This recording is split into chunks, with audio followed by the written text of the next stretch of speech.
अस्सलाम वालेकुम नाजरीन, आप देख रहे हैं न्यूज़ टॉक। मैं हूं यशवीन जमाल। अली अमीन गंडापुर के बतौर वज़ीर आला इस्तीफा देने से खैबर पख्तूनख्वा में जो सियासी बहरान शुरू हुआ था, सुहेल आफरीदी के वज़ीर आला खैबर पख्तूनख्वा मुंतखब होने के बाद भी ये बहरान खत्म होता दिखाई नहीं दे रहा है। ऑपोजिशन ने इस इंतखाब को गैर कानूनी करार देते हुए अदालत से रुजू करने का इंदिया जाहिर कर दिया है।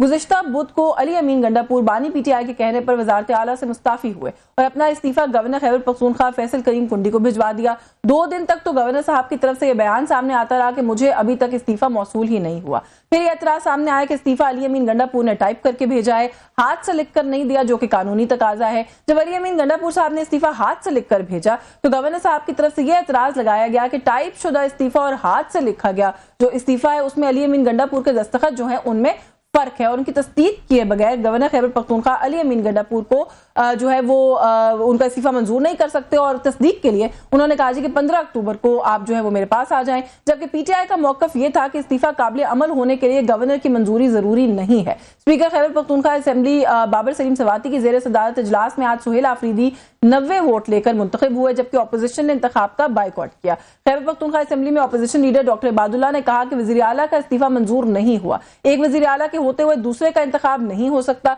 उन्होंने कहा कि यह अमल गैर कानूनी है, हम इसका हिस्सा नहीं बनना चाहते। अली अमीन गंडापुर ने 2 दफा इस्तीफा दिया है। आइन के मुताबिक जब आप इस्तीफा दें तो मंजूर होने के बाद काबीना से डी नोटिफाई होगा। वज़ीर आला के इंतखाब को क्यों मुतनाज़ा बना रहे हैं? आपके पास अक्सरियत है, वज़ीर आला का इंतखाब 4 दिन बाद भी हो सकता है। हम वॉकआउट कर रहे हैं, गैर आईनी इकदाम का हिस्सा नहीं बनना चाहते। हालांकि कल जब वज़ीर आला के उम्मीदवार के लिए कागजात नामजदगी जमा करवाने थे तो अपोजिशन की जानिब से 3 उम्मीदवारों के कागजात नामजदगी जमा करवाए गए थे, जिनमें JUIFA के मौलाना लुत्फुर रहमान, मुस्लिम लीग नून के सरदार शाहजहां यूसुफ और पीपल्स पार्टी के अरबाब ज़रक शामिल थे। इस हवाले से डॉक्टर इबाद ने यह मौक़िफ़ इख्तियार किया कि हम समझ रहे थे कि इस्तीफा मंजूर हो गया इसलिए उम्मीदवार लाए। अब देखना यह है कि खैबर पख्तूनख्वा का सियासी बहरान हल होता है या नहीं। वैसे तो खैबर पख्तूनख्वा पहले ही दहशतगर्दी के बहरान की जद में और अब अफगानिस्तान की बतौर रियासत फितनतुल खवारिज की सरपरस्ती के नाकाबिले तरदीद सबूत सामने आने पर दहशतगर्दों को पाकिस्तान में दाखिल करने की रियासती कोशिश के बाद और उनको पाकिस्तान की जानिब से मुंह तोड़ जवाब देने के बाद ये मामला क्या रुख इख्तियार करता है,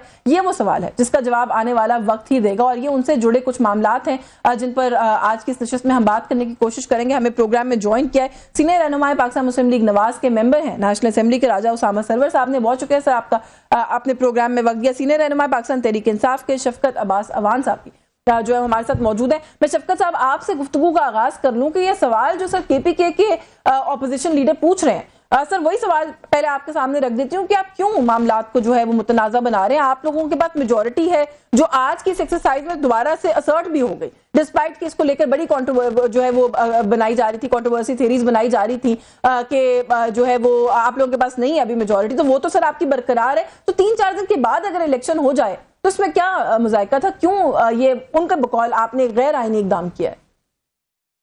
बहुत शुक्रिया, आपने बुलाया और मुझे इस बड़े अहम इशू पे बात करने का मौका दिया। देखें, हुकूमत को, वफाकी हुकूमत की बात कर रहा हूँ और उसके लाने वालों के साथ कोई अल्लाह ताला की तरफ से ये प्रॉब्लम है कि इतने बुरी तरह ये एक्सपोज होते हैं और इतनी ऐसी हरकतें करते हैं कि आम आदमी एक जिसको ज्यादा इल्म नहीं है कानूनी मामलात का, वो भी इन पे हंस रहा होता है। देखिए, अमीन साहब ने 8 तारीख को इस्तीफा दे दिया। जूं ही खान साहब का हुक्म आया, उन्होंने कहा जी ये दुरुस्त नहीं है, लिख के दें। उन्होंने लिख के दे दिया। उन्होंने मीडिया पे कहा, उन्होंने असेंबली में कहा कि मैंने इस्तीफा दे दिया है। अब बस भी कर दें, नहीं है आपके पास अक्सरियत भाई, वहां पे लोग बिकने को तैयार नहीं है, लोग प्रेशराइज होने को तैयार नहीं है, आप MPA नहीं तोड़ सकते, बस कर दें। खुदारा इस मुल्क में जितनी थोड़ी बहुत जमहूरियत रह गई है, नाम की ही रह गई है। हाइब्रिड सिस्टम मुकम्मल तौर पे इसको अपनी लपेट में ले चुका है, उसको तो चलने दें। क्या मसला है आपको? आपकी अक्सरियत नहीं है वहां पे, जिनकी अक्सरियत है वो वजीर आला तब्दील करें या किसी और को लेके आए, उनका जमहूरी हक है। वो वजीर आला जिसने इस्तीफा दिया है, असेंबली में चीख चीख कर कह रहा है भाई पहला इस्तीफा भी मेरा था, दूसरा भी मेरा है, सिग्नेचर भी मेरे हैं। अब क्या हर चीज का सर बिल्कुल आपकी बात दुरुस्त है। मेरा ख्याल है ऑपोजिशन के रहनुमा ने भी आपको यही बात कही है कि आप इस चीज को अंडरस्टैंड करें और एक आईनी बहरान ना क्रिएट करें, क्योंकि जो बात आप कर रहे हैं वो बेशक चीख चीख कर कह रहे हैं। सर हर चीज का एक प्रोसीजर तो होता है ना, इस्तीफा दिया गया है वो मंजूर भी तो होगा। मेरी बात सुने, इस्तीफा मंजूर होने की कहीं पे बात नहीं है आइन में। अगर कहीं पे है तो मुझे बता दें। 48 घंटे का जो टाइम था वो पहले इस्तीफे के बाद भी गुजर गया, वो दूसरे इस्तीफे के बाद भी गुजर गया। अब क्या मजीद इनको चाहिए? या तो आइन में कहीं प्रोविजन है कि जब तक गवर्नर मंजूर नहीं करेगा इस्तीफा मंजूर नहीं होगा। ऐसी कोई बात नहीं तो है आइन जाने में। की बात भी हो रही है, इस इशू को लेकर अदालत जाने की बात भी हो रही है। भाई जाए अदालत, 100 दफा जाए। मैं तो सच्ची बात है कभी भी पुरुमीद नहीं रहा अदालतों के मामला से। वकील हूँ और बड़ी बारीकी से समझता हूँ, और पिछले 2 साल से जो कुछ जुडिशियल मामला चल रहे हैं, जिस तरह जुडिशरी अंडर प्रेशर है, वहां पे कुछ भी हो सकता है। लेकिन जरूर अदालत में जाएं, वो तो उनका कानूनी हक है, जाएं अगर कुछ चाहते हैं वहां पे जाना। बिल्कुल ठीक है। अच्छा राजा साहब, मैं ये जो बात अभी पूछी है शफकत साहब से कि केपीके के जो अपोजिशन लीडर हैं, उन्होंने कहा है कि आप क्यों मामला को मुतनाज़ा कर रहे हैं या कोई कॉन्फ्लिक्ट जो है वो क्रिएट कर रहे हैं। अब सर यही सवाल आपसे पूछ लूं कि आप लोग सर क्यों मामला को मुतनाज़ा कर रहे हैं? क्योंकि अगर वहां पर आज पाकिस्तान तहरीक इंसाफ ने दोबारा अपनी मेजोरिटी असर्ट कर दिया, वो सारी कॉन्स्पिरेसी थ्योरी सर दम तोड़ गई हैं कि इनके लोग टूट जाएंगे, वहां पे 3-4 ग्रुप बने हुए हैं, वहां फॉरवर्ड ब्लॉक बन जाएगा, पूरे 90 वोट जो है वो हासिल किए हैं सुहेल आफरीदी साहब ने, तो आप लोग कोर्ट चले भी जाएंगे तो सर उसका आउटकम, उससे आपको क्या फर्क पड़ेगा? चीफ मिनिस्टर अगर सुहेल आफरीदी नहीं होंगे तब भी पीटीआई के गंडापुरी साहब होंगे, तो फिर इस बात का, इस एक्सरसाइज का क्या मतलब है? थैंक यू जी, आपने टाइम दिया अश्विन। सबसे पहले जी जो आपने बात की, अगर अफरीदी साहब आज से 4 दिन बाद या 5 दिन बाद चीफ मिनिस्टर इलेक्ट हो जाते तो इसमें कोई पहाड़ ना टूट जाता, ना कोई जुल्म आ जाता। 4 दिन वेट भी हो सकता था, मगर हर चीज में जल्दी करना।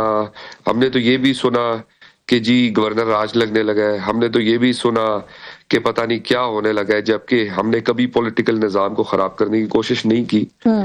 अगर आपको कहा गया कि गवर्नर साहब को कोई रिजर्वेशन है, तो मेरा ख्याल है पॉलिटिकल सिस्टम ऐसा है कि हमें एक दूसरे की रिस्पेक्ट करनी चाहिए और उस चीज को लेके चलना चाहिए। जहां आप अगर आज का दिन ना होता तो मंडे हो जाता, ट्यूसडे हो जाता। एक ऑलरेडी क्राइसिस रिडन सूबा है, उसमें क्राइसिस 3-4 दिन और परसिस्ट करता। अच्छा नहीं है कि आज रिजॉल्व हो गया? मुझे तो अफरीदी साहब की तकरीर से कहीं भी नहीं लगा कि क्राइसिस कम हो गया। मुझे तो लगता है वो क्राइसिस बढ़ाने की बात कर रहे हैं। हाँ। क्राइसिस कम करने की बात नहीं कर रहे। पर भी मैं आती हूँ, लेकिन मैं फिर भी I am a little confused कि इस बात का, जैसे आप उनको कह रहे हैं कि 4 दिन बाद होता, तो मैं आपसे पूछूं सर 4 दिन पहले हो गया क्या? मतलब आई स्टिल डोंट अंडरस्टैंड कि इससे क्या अचीव कर रहे हैं आप लोग। देखिए जी, ये तो एक गवर्नर साहब का अपना प्रोग्रेटिव है कि व्हाट इज ही सेइंग। उसमें कोई शहबाज शरीफ साहब ने उनको फोन नहीं किया, कोई मुस्लिम लीग नून ने फोन करके उनको ये नहीं कहा जी कि आप एक्सेप्ट ना करें या कोई ऐसी बात है।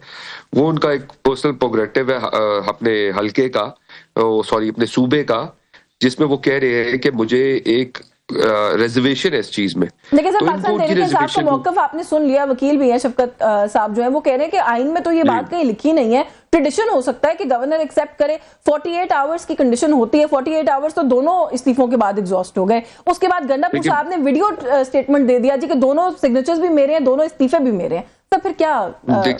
देखिए जी, शफकत साहब एक अच्छे वकील है। मैं वकील नहीं हूं तो मैं इस पे लीगली तो नहीं आपको कह सकता कि मुझे पता है, मुझे नहीं पता। और मैं भी गलत बात है कि मैं आपको कह दूं मुझे पता है, मुझे बिल्कुल इसका लीगल पॉइंट ऑफ व्यू नहीं पता। पॉलिटिकल पॉइंट ऑफ व्यू जरूर पता है कि अगर आप 4 दिन वेट कर लेते, जैसे आपने कहा, या 4 दिन पहले हो जाता।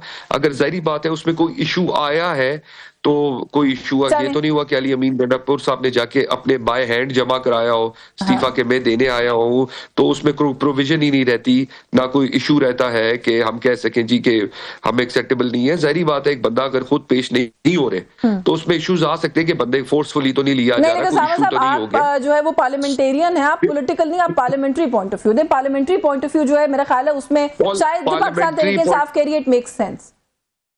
देखिए जी, पार्लियामेंट्री पॉइंट ऑफ व्यू दे तो हमने जब नो कॉन्फिडेंस किया तो उस टाइम पीटीआई थी जो बड़ी बड़ी तकरीरें हो रही थी और बड़ा बड़ा वो तो हर चीज पे इशू था। और मुझे वो आज भी याद है जब असद कैसर साहब ने जिस तरह उस दिन रात को जो कुछ किया, तो अगर उस पॉइंट ऑफ व्यू से देखें तो मेरा ख्याल है ये गलत नहीं है, तो बिल्कुल ठीक है। फिर हमें चाहिए कि एक दूसरे की इज्जत भी करें, एहतराम भी करें और सिस्टम को चलाएं। मगर ये जो खिंचातानी है इसमें मेरा ख्याल है कि मुल्क का नुकसान हो रहा है। हम सबको एक चीज पे आना चाहिए और इस चीज को ये खींचातानी दोनों तरफ से बंद हो जाए तो बहुत अच्छा होगा। लेकिन मैं जरा शफकत साहब को शामिल कर लूं। मैं उसामा साहब से पूछूंगी क्योंकि जाहिर है उनकी जमात की तरफ से ये बात की गई या गवर्नमेंट जो विफाक में है उसकी तरफ से ज्यादा ये बात की गई, लेकिन आप लोगों से फिर भी थोड़ा अंडरस्टैंड करना चाह रही हूँ पीटीआई के दोस्तों से कि सर सुहेल आफरीदी साहब बड़ा कंट्रोवर्शियल करने की कोशिश की गई उनको और किया गया विफाक की तरफ से, उनको बहुत कुछ कहा गया, उनको दहशतगर्दों के साथ कनेक्टेड होने के हवाले से बात की गई। बड़े सीनियर लोग नून लीग के रिकॉर्ड के ऊपर आकर ये कहकर गए कि जमहूरियत के लिए बेहतर है कि सुहेल आफरीदी साहब का रास्ता रोका जाए, उन्हें चीफ मिनिस्टर ना बनने दिया जाए। इस तरह के माहौल के अंदर जो जहां पे ऑलरेडी इतनी पोलराइजेशन है, एक ऐसे चीफ मिनिस्टर का आना जो कि इस सारे मामला के साथ ऐसा लग रहा है कि एक्सेप्टेंस ही नहीं है विफाक के अंदर, कैसे चलेंगे मामला शफकत साहब? देखें जी, अता तारड़ साहब ने बहुत बिलो द बेल्ट जाके वो प्रेस कॉन्फ्रेंस की है। मुझे बड़ी शर्म आ रही थी उनकी प्रेस कॉन्फ्रेंस सुनते हुए। एक सूबा है और वहां पे एक हुकूमत की एक पार्टी की मेजॉरिटी है, वो अलिफ बे मीम दाल जिसको मर्जी वजीर आला बनाए, आप वही कौन होते हैं किसी को रोकने वाले? और फिर आप इतनी भूंडी बातें कर रहे हैं कि जी उस पर केसेज हैं, वो वहां का सोलतकार है। मैं तो उनके एक बंदे का बात सुन के बड़ा मुझे हंसी आई, कहते हैं जी ये तो चोरी के मोबाइल बेचता है। यानी कि मैं क्या आपको बताऊं कि कैसी कैसी भूंडी हरकतें की जा रही हैं। जमहूरियत में ऐसे नहीं होता। खुदारा इस मुल्क को चलने दें, खुदारा इस मुल्क को चलने दें। हर तरफ आग लगी हुई है, हर तरफ आग लगी हुई है और पूरा पाकिस्तान जल रहा है। पता नहीं किसी को क्यों नहीं नजर आ रहा, या तो फिर खुद जलाने में शामिल है, अदरवाइज देखना चाहिए कि मुल्क की हालत क्या है और कहीं तो कोई ऐसी सूरत हाल पैदा हो जाए कि मुल्क आगे की तरफ भी चल पड़े। अच्छा, आप ये कह रहे हैं कि गलत था, बिलो द बेल्ट था, खासतौर पर अता तारड़ साहब की जो प्रेस कॉन्फ्रेंस है। राजा साहब, ये एक फेडरल मिनिस्टर इंफॉर्मेशन के तर्जुमान है हुकूमत के, पूरी प्रेस कॉन्फ्रेंस कर डाली एक इलेक्टेड पार्लियामेंटेरियन के खिलाफ। सर, क्या आप लोग ये कहना चाह रहे हैं कि एक टेररिस्ट अपॉलोजिस्ट जो है वो सूबे की पार्लियामेंट का हिस्सा था? आप लोगों को पता था, आप लोगों ने उसके ऊपर कभी कोई इशू क्रिएट नहीं किया क्योंकि आप लोगों को जरूरत नहीं थी। आज आप लोगों को लगा कि वो चीफ एग्जीक्यूटिव बन जाएगा, शायद हमें उसके साथ डील करना पड़ेगा, या वो आप लोगों को सूटेबल नहीं है किसी और रीजन की वजह से, वो ज्यादा शायद मे बी एग्रेसिव समझे जाते हैं अपनी पोस्टरिंग के अंदर, तो आप लोगों ने सोचा कि अब उसको टेररिस्ट अपॉलोजिस्ट भी कह दें, उसको करप्ट भी कह दें, उसको चोरी के मोबाइल बेचने वाला भी कह दें, ये सारा कुछ कह दें, क्योंकि ये दोनों चीजें साथ जाती नहीं है। सर, फिर आप लोगों को पहले इशू बनाना चाहिए था। देखिए जी, पहले तो मैं शफकत साहब से एक रिक्वेस्ट करूंगा, मेरे लिए काबिल एहतराम है, प्लीज हमें चाहिए लफ्जों का चुनाव जरा ठीक रखें। हाँ। वो बिल्कुल तारड़ साहब ने अगर कोई गुफ्तगू की है, उनके पास मेरे से ज्यादा कोई इन्फॉर्मेशन होगी, इज इन्फॉर्मेशन मिनिस्टर, उनको बेहतर आइडिया होगा। हाँ, मगर मुझे एक चीज जरूर पता है जी कि जो पहली स्पीच की गई है सीएम की, मैं इस चीज से भी आपकी कन्विंस हो जाता हूं कि यंग आदमी है, एनर्जेटिक है, जज्बाती है, मगर वो जिस ओहदे पे फाइज हो गए, मेरा ख्याल है ना उधर जज्बात काउंट होते हैं, ना उधर आपकी जवानी काउंट होती है, उधर आप पे जिम्मेदारी पड़ जाती है। और केपी एक बहुत बड़ा सूबा है और वहाँ हमारी बड़ी सेंसिटिव इश्यूज है। मेरा ख्याल है उधर गुफ्तगू को थोड़ा ध्यान से भाप के करना चाहिए, स्पेशली जो हमारे अफगान बॉर्डर पे इश्यूज चल रहे हैं उसकी वजह से स्पेशली हमें चाहिए कि चीजों को पोलर ना कर दे इतना कि हमारे लिए इशू बनना शुरू हो जाए। हमें इसको माहौल को एंटी पोलर करना चाहिए कि we should be on that stage कि हम एक दूसरे को लेके चल सके। आपके सामने अच्छा, उसामा साहब, मैं एक ब्रेक ले लूं सर, ब्रेक से वापस आके मैं आपसे स्पेसिफिकली पूछूंगी, बल्कि आप इसे शुरू कर लूंगी कि कौन सी ऐसी बात है उस तकरीर के अंदर जिसका आप बार बार हवाला दे रहे हैं। और जो बात आप करें, मुझे लगता है सर चीफ मिनिस्टर का ओहदा ही शायद ऐसा होता है, इंसान को जज्बाती कर देता है। चीफ मिनिस्टर पंजाब भी कुछ दिन पहले अपने इत्तेहादियों की उंगली तोड़ने की बात कर रही थी, तो आई थिंक ये ओहदे का भी कोई असर होता है। मुझे एक ब्रेक लेनी है, ब्रेक से वापस आके मजीद बात करेंगे, हमारे साथ रहिए जी। वेलकम बैक नाजरीन। ब्रेक जाने से पहले हम बात कर रहे हैं चीफ मिनिस्टर केपी के जो मुंतखब हो गए हैं सुहेल आफरीदी साहब, उनका इंतखाब, उसको लेकर कंट्रोवर्सी। और जो ब्रेक पर जाने से पहले हम बात करते हैं, सामने साहब ब्रीफली अगर सर अपनी बात को आप कंक्लूड कर लें। आपने पहले भी अपने फर्स्ट कमेंट में भी उस तरफ इशारा किया, तो मैं थोड़ा अंडरस्टैंड करके फिर गुफ्तगू को आगे बढ़ाती हूँ कि आप किस चीज की तरफ इशारा कर रहे हैं। नए चीफ मिनिस्टर की कौन सी स्टेटमेंट है जिससे आपको लग रहा है कि आप कोई बैलेंस या कोई सैनिटी नहीं आ रही है सूबे में नए चीफ एग्जीक्यूटिव के आने से? देखिए जी, हमें चाहिए कि जोड़ने की बात करें। हाँ। हमें चाहिए, मैं जो सुनना चाह रहा था, जैसे कि वो पढ़े लिखे अगर आदमी है, नौजवान आदमी है, मैं चाहता था कि वो कहें कि हम पाकिस्तान को जोड़ के चलेंगे, हम पाकिस्तान के बाकी सूबों के साथ मिल के चलेंगे, वफाक के साथ मिल के चलेंगे, पाकिस्तान आर्मी को सपोर्ट करेंगे हर चीज में। मुझे तो उसमें कोई चीज नहीं नजर आई। उसमें मुझे एक ही लाइन नजर आई कि मैं इमरान खान का वफादार हूं, मैं इमरान खान के हुक्म की ताबेदारी करूंगा और मैं किसी को नहीं मानता, मैं इमरान खान साहब को रिहा भी करा लूंगा, मैं इमरान सर खान ये हर पॉलिटिकल पार्टी का स्ट्रक्चर नहीं है। आप अपनी पार्टी के लॉयल वफादार नहीं है, आपकी पार्टी से जुड़े और लोग क्या पार्टी से लॉयल नहीं है, जो आपके लीडर से लॉयल नहीं है? देखिए लॉयल होना इज वेरी गुड, अच्छी बात है एक पार्टी के साथ लॉयल होना, मगर आपको जब इतनी बड़ी जिम्मेदारी मिल जाए कि आप एक सूबे के चीफ मिनिस्टर हैं, तो मेरे ख्याल है उसके साथ जिम्मेदारी भी आती है कि आपने इस मुल्क को जोड़ने की बात करनी है, इस सूबे को बाकी सूबों से जोड़ने की बात करनी है। लेकिन सर ये ज्यादती नहीं है फिर कि अपने लिए कोई और स्टैंडर्ड, किसी और के लिए कोई और स्टैंडर्ड? पंजाब इस मुल्क का सबसे बड़ा सूबा, उनके चीफ मिनिस्टर ने अभी हाल में जो कुछ किया है और जो कुछ कहा है, मेरा पानी, सूबे की तरफ कोई उंगली उठाएगा मैं उंगली तोड़ दूंगी, मतलब जो बयानात थे, फिर क्या were they becoming of the chief minister then? नहीं, दैट कंट्रोवर्सी स्टार्टेड बिकॉज एक औरत, एक सीएम काम कर रही है, जबकि पूरा मुल्क कहता है कि वो काम कर रही है। उसने 12 इदारे बनाए, उसने हर अपने सूबे के शहर में काम करके दिखाया, हर इदारे में काम करके दिखाया, इस पंजाब को बेहतर करके दिखाया, इस लाहौर की हर रोड पे काम किया, इस पंजाब की हर रोड पे काम किया, स्कूल्स पे काम किया, हेल्थ सेक्टर पे काम किया। आप डेवलपमेंट यास्मीन किसको कहते हो? या आप डेवलपमेंट कहते हो हेल्थ सेक्टर पे काम करने को, आप स्कूल एजुकेशन सेक्टर पे काम करने को, इंफ्रास्ट्रक्चर पे काम करने को, किसी को डेवलपमेंट कहते हो? मैं यही तो कह रही हूँ कि वो जो बयानात आए, प्लीज लेट मी कंप्लीट जी। तो उसमें यह हुआ कि आप एक सूबा जो काम नहीं कर रहा, जिसका सबसे बड़ा सूबे का एक दारुल हुकूमत है, उसमें रोड्स टूटी हुई है, स्कूल्स का कोई हाल नहीं है, भत्ता अभी भी उधर मांगा जा रहा है, वो आप पे उठ के सिर्फ सियासत के लिए कमेंट करना शुरू कर दे, that's wrong, that's not accessible, उसके सॉरी दैट्स नॉट फीजिबल। और उसके बाद आप एक्सपेक्ट करें कि आपको कोई जवाब नहीं देगा। आपकी पंजाब में कितनी प्रेजेंस है हमें भी पता है, आपको भी पता है, जरूर आप उधर वडेरा सिस्टम होगा, पंजाब में वडेरा सिस्टम नहीं है। इशू पर कहीं डाइवर्ट हो जाएगा, मैं शफकत आपको गुफ्तगू में शामिल करूं। सर वो कह रहे हैं जी चीफ मिनिस्टर बन गए, जैसे भी बन गए, पहली तकरीर जो की वो तकरीर तो ऐसी नहीं होनी चाहिए थी, ना मुनासिब थी, कोई मुल्क को जोड़ने की बात करते सुहेल आफरीदी साहब, उन्होंने तो सिर्फ एक ही बात जो है वो रिपीट पर की कि वो इमरान खान साहब के लॉयल हैं, वफादार हैं उनके। सबसे पहला मसला हमारे साथ क्या है कि हम आम आदमी को मानते ही नहीं। जब तक कोई बड़ा आदमी किसी बड़े ओहदे पर ना हो तो हम उसको वेटेज ही नहीं देते। मरियम नवाज साहबा नवाज शरीफ साहब की बेटी हैं, वो चाहे तो मुल्क तोड़ने की बात करें, या वो सिंध को लड़वा दें, चाहे तो वो पानी अपना अपना कर लें, चाहे तो वो किसी की उंगलियां तोड़ दें। तोड़ने की बात तो खैर नहीं की ना उन्होंने, आप भी जो है वो उससे काम मेरी बात तो सुने, चाहे तो किसी का मुंह तोड़ दें, तो वो एक्सेप्शनल केस है, because she is the daughter of ex prime minister of Pakistan mister Nawaz Sharif. लेकिन सुहेल आफरीदी एक आम आदमी है, एक वर्कर है और एक लोअर मिडिल क्लास का बंदा है, और वो सीएम बन गया है। एक तो बड़ा टाइम लगेगा लोगों को हजम करने में कि ये सीएम कैसे बन गया। हम जैसे लोग जब सियासत में आते हैं तो ये जो कुछ लोग जो दिहाइयों से या पाकिस्तान बनने से पहले और उसके फौरी बाद से सियासत पर काबिज हैं, वो बिल्कुल भी बर्दाश्त नहीं करते। तो इसलिए हर बंदे को उसी नजर से देखना चाहिए जो नजर हम अपने लिए रखते हैं। कोई ऐसी बात सुहेल अफरीदी ने नहीं की, उसका लीडर जेल में बंद है और बेगुनाह सजा काट रहा है। बात तो की है, खैर सॉरी मैं आपको इंटरप्ट कर रही हूँ, लेकिन सर पहली तकरीर में वो धमकाते हुए भी पाए गए कि मैं पूरा मुल्क बंद कर दूंगा, मुझे एहतजाज करना आता है।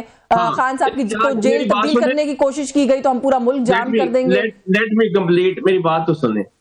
ये एहतजाज पिछले 2 साल से करना गुनाह बन गया है, वरना पाकिस्तान का जो कॉन्स्टिट्यूशन है वो हर शहरी को पुरअमन एहतजाज करने का हक देता है। जाम करने का एहतजाज हक नहीं देता सर। मेरी बात तो सुने जी, मेरी बात सुने। ये रियासत गोलियों से बूंद रही है लोगों को, वो 26 नवंबर हो या वो मुरीदके का कल मामला हो या वो हर जगह पे रियासत तो मां समझी जाती थी।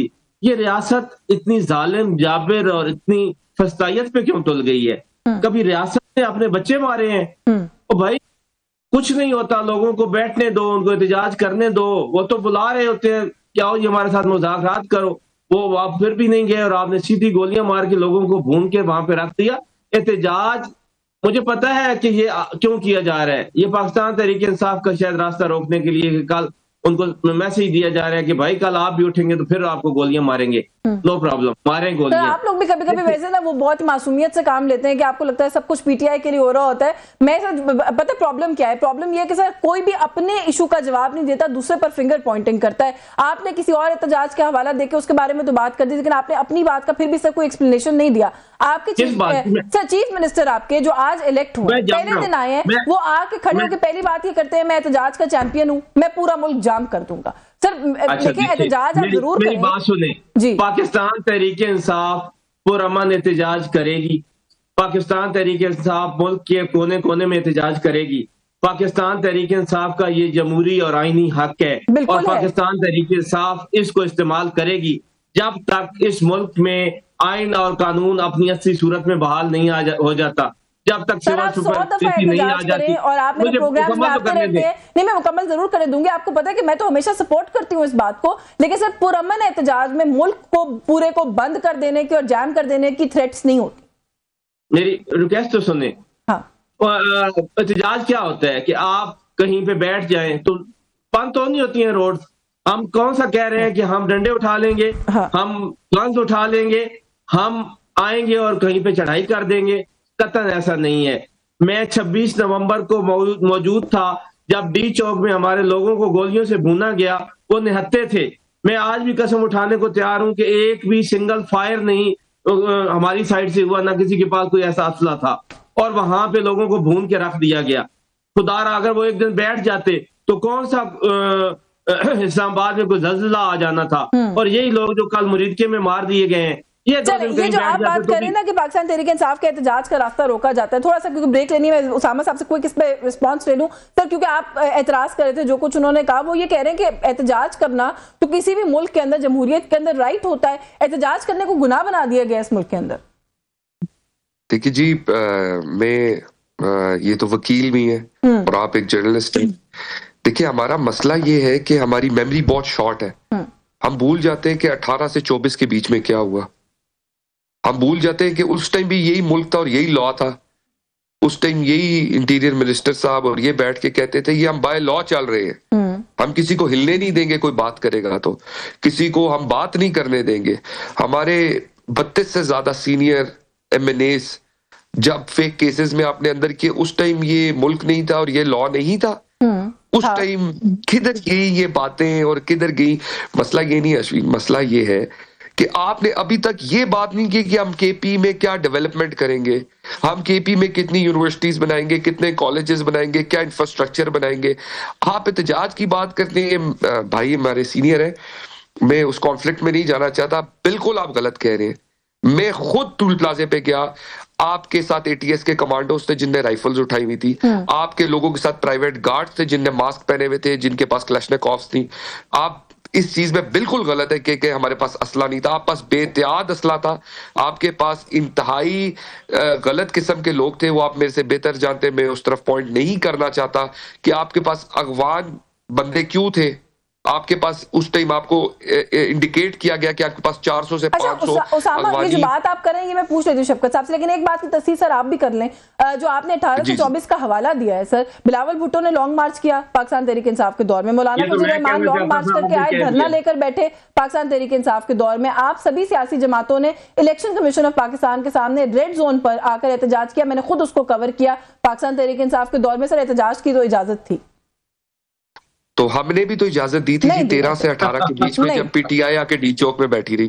चल इस पे बात करते हैं। मैं एक ब्रेक ले लूं, एक क्विक ब्रेक ले लूं, इस पे बात करते हैं। और जो बात अभी आपने कही है कि जो 24 और 26 नवंबर की आप बात करें उस पर भी बात करते हैं। उस ब्रेक के बाद व्यूअर्स हमारे साथ रहिए। जी वेलकम बैक नाजरीन। ब्रेक पे जाने से पहले शफकत साहब आपने उसामा साहब की गुफ्तगू सुनी, उस पर कुछ रिस्पॉन्ड करना चाह रहे हैं तो करें, लेकिन सर थोड़ा सा गुफ्तगू को आगे बढ़ाते हुए भी एक सवाल जरूर पूछना चाह रही हूँ आपसे कि खान साहब की जो इंस्ट्रक्शंस आई उनको आप लोगों ने एग्जीक्यूट कर दिया, उन पे अमल दरामद आप लोगों ने कर दिया, लेकिन सर खान साहब तो इस वक्त बाहर नहीं है और बाहर जो कुछ टूट फूट हम पार्टी के अंदर देख रहे हैं यहाँ से बैठ के, शायद खान साहब उसको उस तरीके से नहीं देख रहे। आपको नहीं लगता कि सर वो टूट फूट जो है वो गहरी होगी? अज़मा बुखारी साहिबा ने भी जो है वो सब तज्जिया किया है इसके ऊपर। उन्होंने कहा जी कि 2 खवातीन की लड़ाई में जो है वो गंडापुर साहब मारे गए। एक तो ना मैं बड़ा क्विक सा रिस्पॉन्स करूंगा, जो राजा साहब ने कहा है ना कि गन्स थी और लोग थे, ये बड़े पुराने जमाने की बातें हैं, जब मीडिया नहीं होता था, जब कैमरा नहीं होता था। आज देखें हर चीज बिल्कुल आपके सामने ऐसे है जैसे आंखों के सामने है। आज तक 9 मई के तो सबूत ये ला नहीं सके। हम पिछले 3 साल से यही रोना रो रहे हैं कि भाई वो आपके इतने जो कैमरे लगे हुए हैं, कोई हमें एक फुटेज ही दिखा दें। और अब इसी तरह मेरी इनसे ये रिक्वेस्ट है कि 24 मई से लेकर 25-26 तक जो कुछ हुआ इस्लामाबाद में, वहां पे जो हमारे पास इतनी गन्स थी और इतने वतनी, वो कौन से ऐसे बुरे लोग थे जिनका ये नाम भी नहीं लेना चाह रहे थे, वो सारे थे, कुछ दिखाई देते भाई, हमें भी दुनिया भी देख लेती। आप दिखा तो एक 34 पिस्टल नहीं सके किसी के पास, हाँ। और ना ही आप 9 मई का कोई एक फुटेज सामने ले आ सके। सिर्फ और सिर्फ सोफे के नीचे घुसे हुए गवाह आपको पेश करने पड़े, और जो एक मजाक बन गया है पूरी दुनिया में आपका। सच्ची बात है कि लोग हंसते हैं, हाँ जी वो गवाह जो सोफे के नीचे छुपा हुआ था वो क्या सुन रहा था, वो जो मेज के नीचे। कमेंट ले लेती हूँ, लेकिन थोड़ा सा अगले सवाल का जवाब दे दे जी। दूसरे सवाल का जवाब आज दे दिया केपी असेंबली ने। 90 के 90 लोगों ने एक पता नहीं वोट क्यों नहीं कास्ट हो सका, मुझे श्योर नहीं है। आज सारा जवाब मिल गया है सारे लोगों को कि पाकिस्तान तहरीक इंसाफ एक पेज पे खड़ी है, वो पेज है इमरान खान। ना तो उस पेज में कोई दूसरा पेज आ सकता है और ना ही उस पेज को कहीं फाड़ा जा सकता है। इसलिए वो सारे लोग थे, टूट फूट गई है, वो लोग फॉरवर्ड ब्लॉक बन गए हैं, इतने धड़े हैं। और भाई कोई धड़ा नजर आया आपको? वही गंडापुर जिसने कल इस्तीफा दिया है, वो आज नए वजीर आला के लिए वहां पे खड़े होकर कैंपेन चला रहा था। यूनिटी तो नजर आई है इसमें, यही आपकी बात दुरुस्त है, बिल्कुल ठीक है कि बहुत सारी साजिशी थ्योरीज बनाई गई, वो सारी आज जो है वो रिफ्यूट हुई हैं। अच्छा उसामा साहब, एक क्विक कमेंट करके फिर मैं आपसे एक और सवाल, जो इंपॉर्टेंट सवाल है वो करूंगी कि अज़मा बुखारी साहिबा तर्जुमान है सूबे की, सर वो हर इशू पे क्यों कमेंट करती हैं? अब दूसरे सूबे के अंदर क्या हुआ वो फरमा रही हैं जी कि 2 औरतों की लड़ाई में जो गंडापुर साहब मारे गए, कुछ अप्रोप्रिएट नहीं लगता? देखिए जी, मैं उस्मा बुखारी साहब का स्पोक्समैन नहीं हूँ। नहीं ऑफ कोर्स, बट आपकी हुकूमत की तर्जुमान तो है ना सर। मैं देखिए जी, उनका अपना पॉइंट ऑफ व्यू होगा, हाँ। उनका एक अपना एक लेना होगा। देखिए हम लोग वो ही बात करते हैं जो हम देखते हैं। जाहिर बात है, एक साहिबा आती है वो एक और गुफ्तगू करती है, दूसरी साहिबा आती है वो कोई और गुफ्तगू करती है, इनके ऑपोजिशन लीडर साहब आते हैं वो कोई और गुफ्तगू करते हैं, जब हम असेंबली में बैठते हैं MNAs कोई और गुफ्तगू करते हैं। जाहिर बात है जब एक पेज की गुफ्तगू नहीं होगा तो उसका यही सेंटिमेंट आता है कि शायद पार्टी तसल्ली हो गई है। वैसे आज फिर वोट तो सारे पड़ गए सोहेल आफरीदी साहब को। देखिए तसल्ली तब होती कि आपके खिलाफ कैंडिडेट खड़ा होता और वो इलेक्शन होता। अभी तक मैंने नहीं देखा कि खिलाफ किसी ने वोट मांगा हो। हाँ। तो वोट पोल होता। अभी तक इस तरह नहीं हुआ कि बाइकॉट तीन कैंडिडेट्स उतारे ऑपोजिशन ने मैदान में, फिर एक ने भी इलेक्शन कंटेस्ट नहीं किया। आप लोग कोशिश कर लेते। जी मैं यही फरमा रहा हूँ क्योंकि उनको प्रोसीजर से प्रॉब्लम था, इसलिए वो साइड पे बायकॉट करके। वरना अगर जाहिर बात है इलेक्शन होता तो जाहिर बात है नजर आता कि जिस तरह भाई ने फरमाया है कि उनके लोग 90 वोट्स पोल हुए और 1 वोट नहीं पोल हुआ, तो फिर पता लगता कि 90 वोट्स टोटल PTI को पोल हो रहे, ऑपोजिशन को नहीं पोल हो रहे। तो जाहिर बात है जब वन साइडेड इलेक्शन होगा तो उसमें फिर वोट नहीं पोल होता। अच्छा सर, एक कोई कमेंट जरूर कीजिएगा उसामा साहब, क्योंकि जहां पे उन्होंने बहुत सारी और बातें की जिनसे आप डिसएग्री भी कर रहे हैं, आपका ख्याल है कि बहुत एग्रेसिव पोस्चरिंग थी आफरीदी साहब की आज फॉर अ फर्स्ट स्पीच। उन्होंने एक बात और भी की है, वो ये कह रहे हैं कि 8 फरवरी के जो जाली इंतखाबात हैं उनकी इंक्वायरी जो है वो मैं करूंगा। इसको कैसे देख रहे हैं? ये चैलेंज नहीं बन जाएगा आप लोगों के लिए? देखिए जी, जरूर इंक्वायरी करें, उनका हक बनता है इंक्वायरी करना। जरूर इलेक्शन कमीशन में जाए, जो उनको प्लेटफॉर्म मिलता है उस पर जाके बात करें। ये हर किसी का जमहूरी हक है कि वो जरूर जाके बात करे, हर दरवाजा खटकाए। ये एक जमहूरी हक है, ये अच्छी बात उनको करना चाहिए। अगर उनको इसमें कोई नजर आता है कि कमी पेशी है तो हमें भी गाइड करें, हम भी उनको हेल्प आउट करेंगे, उनको क्लैरिटी देंगे कि इस मुल्क में क्या हो रहा है और क्या नहीं होना चाहिए और क्या होना चाहिए। बिल्कुल I stand with him, it's a good thing, उनके साथ होना चाहिए हमें इस चीज पे। अच्छा, आप भी समझते हैं कि होनी चले भाई शफकत साहब, फॉर वंस एक गवर्नमेंट का रिप्रेजेंटेटिव तो वो कह रहे हैं जी कि होनी चाहिए, लेकिन सर अंडरस्टैंड मैं ये करना चाह रही हूँ कि एक सूबे के चीफ एग्जीक्यूटिव या चीफ मिनिस्टर जो हैं सर, वो उनके पास क्या मैंडेट है कि वो जनरल इलेक्शन की इंक्वायरी के बारे में कह रहे हैं कि मैं इंक्वायरी करूंगा?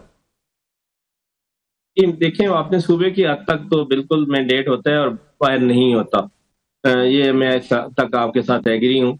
लेकिन हम एक कैंपेन तो चला रहे हैं पहले दिन से, और उसी कैंपेन की वो भी बात कर रहे हैं कि हम इस जेली मैंडेट को नहीं मानते। वो जहाँ पे भी जेली दिया गया है, KP में भी 4-5 सीटें मेरी नजर में है और सारी दुनिया जानती है कि उनको वो कैसे मैंडेट वहां पे छीना गया और वोट कैसे किसके थे और किसके खाते में डाले गए।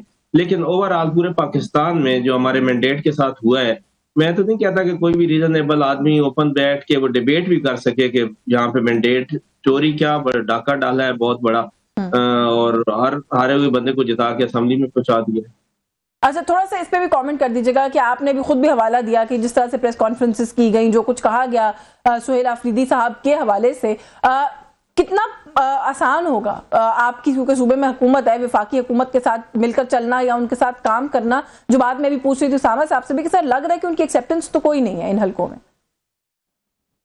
मुझसे पूछे है जी जी शफकत साहब। मैं देखिए, हम वफाकी हुकूमत की उन सारी पॉलिसियों को इंडोर्स करेंगे जो हम समझते हैं कि वो पाकिस्तान के लिए बेहतर है, लेकिन यहाँ पे हमारा पॉइंट ऑफ व्यू उनसे डिफरेंट है, वो बिल्कुल डिफरेंट है। हम ऑपरेशंस को बिल्कुल जिस तरह वो करने जा रहे हैं वो हम उस पर एग्री नहीं है। हमारा पूरा सूबा एग्री नहीं है, सिर्फ पाकिस्तान तहरीक इंसाफ नहीं, वहां पे हर जमात ANP हो या कोई और दीगर जमात हो, वो भी इसी स्टैंड पे खड़ी है। कोई भी ऑपरेशन को इस तरह पसंद नहीं कर रहा और ऑपरेशन इन मसाइल का इस तरह हल नहीं है। ये आपने बड़ी सेंसिटिव बात कर दी है, इस पे तो बड़ी डिबेट हो सकती है, क्योंकि जो बात सर आप कर रहे हैं अभी अफगानिस्तान की ओपन जो जारियत है उसके बाद और जो कुछ हो रहा है, जिस तरीके से हमारे फौजी जवानों की जाने जा रही हैं, अफसरों की जाने जा रही हैं, शहादतें हो रही हैं, सर आपको नहीं लगता कि इस मौक़िफ़ पर नजरसानी करने का वक्त है? देखें, फौजी जो मारे जा रहे हैं, शहीद हो रहे हैं, वो कौन है? वो पाकिस्तानी है। बिल्कुल। और कर्नल साहब शहीद हुए, मेजर साहब शहीद हुए, रोज हमारे जवान शहीद हो रहे हैं वहां पे, तो और साथ ही साथ हमारे बच्चे मारे जा रहे हैं बेगुनाह। देखिए वो सारा डैमेज किसका है? पाकिस्तान का है ना। चले, मेरे पास वक्त बहुत ज्यादा बिल्कुल खत्म है। मैं आखिर में उसामा साहब से इसी चीज पे कमेंट लेना चाह रही हूँ कि सर एक बड़ी ही वोलेटाइल सेंसिटिव सिचुएशन है, जिस इलाके में, सूबे में कोई मिलिट्री ऑपरेशन करना हो या कोई नैरेटिव बनाना हो, सर वहाँ के लोगों को, वहाँ की हुकूमत का ऑन बोर्ड होना उस चीज को आसान कर देता है। तो सर अब एक नए चीफ एग्जीक्यूटिव आ गए, आपको लगता है कि विफाक को भी बड़ा दिल करके इन इश्यूज के ऊपर बैठना चाहिए सूबे के साथ फाइनली? देखिए, मैं पहले तो शफकत साहब से बिल्कुल डिसएग्री करता हूँ। I completely stand with my state, I completely stand with Pakistan, I completely stand with Pakistan army. जो पाकिस्तान को मैली आंख से देखेगा उनको बिल्कुल मुंह तोड़ जवाब देना चाहिए। ये किसी को हक नहीं है कि वो स्मगलिंग रूट्स हो, ये किसी को हक नहीं है वो TTP का रास्ता हो गुजरने का, ये किसी को हक नहीं है हर 2 नंबर काम उधर से हो रहा और हम उनको प्रोटेक्ट करना शुरू कर दें। ये किस तरह हो सकता है कि आपकी हर स्टेट मशीनरी को, हर स्टेट की इंपॉर्टेंट जगह को, आपके इदारों को, आपकी आम पब्लिक को आके सुसाइड करें, आपके लोगों को टारगेट करें, आप आपके आर्मी के लोगों को टारगेट करें और आप उनको प्रोटेक्ट करना शुरू कर दें। बिल्कुल ये इनको फैसिलिटेट कर रहे हैं, इनको बिल्कुल हमें एक मुश्किल स्टेप है, इसमें कोई शक नहीं है। हो जाएगी। I am sorry, I have to interrupt you, मेरे पास वक्त बिल्कुल खत्म हो गया। लाइक आई सेड कि ये तो पूरी एक डिबेट है, लेकिन जो बात आप करें इन प्रिंसिपल, मामला इस वक्त वही है कि जो कुछ हो रहा है मुल्क के अंदर, सूबे के अंदर, हाथ पे हाथ रख के नहीं बैठा जा सकता। I have to agree with that bit. बहुत शुक्रिया आपका राजा उसामा सरवर साहब, सर आपने प्रोग्राम में वक्त दिया। शफकत अवान साहब, sir thank you so much for your time. Also news talk से व्यूअर्स आज के लिए बस यही कुछ, मुझे इजाजत दीजिए, अल्लाह हाफिज।